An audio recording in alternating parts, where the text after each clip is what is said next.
So this year I've had the great honour of being asked to judge the Landscape Photographer of the Year in its 13th edition.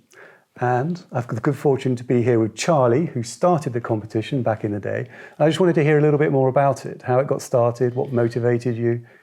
That's a very good question. I do have to cast my mind back a fair old way. But I've always felt that the landscape was something that everyone should have access to, be it through bird watching, through walking. And there's a wonderful term called biophilia that I didn't know of until more recently, which is that people benefit spiritually, emotionally, mentally, and physically from engaging with the landscape. But I feel that you can go one step further, and that you have, through my experiences, a very profound, deep engagement with the landscape with your camera. Because you don't look globally, you look at all sorts of things. So you engage with dewdrops, with light, with colour, with dimension, with shape, design, pattern, you name it. And when you emerge from it, even if you haven't produced a photograph that you might have wished for, you don't feel poorer for that. You feel richer, regardless. And I know you agree with that. So it occurred to me that it would be wonderful to have a competition that highlighted these elements of photography and how much pleasure and enrichment you get from using the camera, and to try and open it up for people who perhaps might like to further their careers a little bit and give them a helping hand. And also at the same time, and much as importantly, to produce a competition that becomes known worldwide, that celebrates our own country. Not other countries. We all love other countries because we're photographers. But it's open to photographers from all over the world. It is, and that's a good point. Thank you for mentioning that, Ben. It's exactly that, but it's images only of the United Kingdom. And this is now the 13th year, so it seems a long time ago. I had hair when I was when it all began, me too. And you too. But the reward has come from seeing the 12 photographers so far getting themselves really brought to the front line in terms of recognition and improving their websites, and it's just wonderful to see. And they're spreading the word, and essentially it's let's just rave through our photography about the landscape of the United Kingdom. And I think to that end it's achieved its objective. I really do. So over that period of time, have you noticed any changes, any different trends in photography? Very good question. I really have.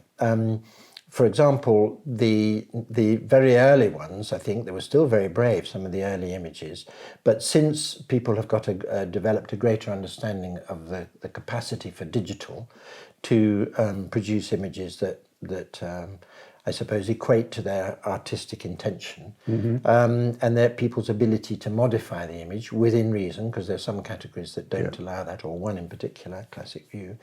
I have noticed that that's been something that has developed quite a bit. So there are certain images that may never have been made in the early days. And it's very exciting. I mean, Photoshop, I often say, should be used with restraint and not crossing the line. You know, I'm got a thing about that. And I think many people have got all the integrity needed, to produce images that are believable and that the viewer is not suspicious of, and that the judges find really enjoyable to make judgments on. So there have been changes. It's an incredibly exciting time for photography. Everyone's photographing everything. But nevertheless, there are still some absolutely ravishing images that we see, that we give credence to, and that come up to the top of the pile. So what are you looking for in a winning image? Is it originality or craftsmanship, or I guess a little bit of everything? It is a little bit of everything. It's an incredibly difficult question to answer. I think craftsmanship, definitely, because one can sometimes see an image that falls short technically, and that could have been much better than it is. On the other hand, you might see an image that technically is not particularly good, but has fantastic gravitas. And I can think of an image from years ago of Elliot Erwitt, who was nothing to do with the competition, a marvellous photograph of Felix, Gladys and Rover, two dogs and a man's, it. And that things were out of focus in the background, but oh my word, the story was well told. So I think but you can't I don't think you can see a photograph and say, isn't that marvellous, but what a shame that bit's out of focus. That never happens. So really it's the gravitas, the emotional pull, all of the other different criteria that you apply to the whole judging, fearfully difficult judging process. And then ultimately, if you find you're in agreement with the large number of other judges, then the image eventually gets to the top and becomes the outright winner. And it is a torturous process, judging. Yes, It really yes, is. yes, I know. It's very difficult. But I feel very proud of it, and I want to see it go on long after my life comes to an end, which I hope won't be for a while, because I think its main purpose is served well. Landscape Photographer of the Year essentially is serving the United Kingdom and its beauty, and it's asking us to relish it and wonder at it and be amazed by it. And I think that's probably what the photographers really do very well when they press that shutter.